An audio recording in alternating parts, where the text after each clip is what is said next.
Hey there, want to make sure you never oversleep or miss an important reminder? Today I am showing you the quickest way to set up an alarm on your Samsung phone in just a few steps. Let's jump right into the settings. First thing first, unlock your phone. Then find the clock app on your phone and tap to open it. After open the clock app, make sure to go to the alarm tab at the bottom. In the menu, here you can find the plus icon, tap on it. After open the menu, first of all you can set the exact time, such as I am set 7 am. After that, set the date.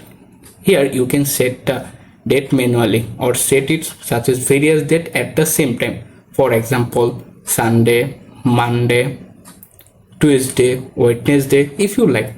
After that, here you can get a name. For example, I am type working. Once it's done, go to the sound tab.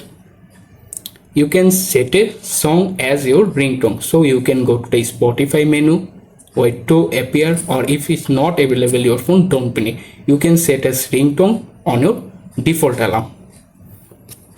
After set it, return to the previous screen. Then you can also adjust such as vibration section, snooze section if you like. If you're always done, if you're happy to set them, simply hit the save button at the bottom. That's all there is it to. If this guide helped you, hit that like button and subscribe for more quick Samsung tips. Drop a comment below if you have any question. See ya, bye.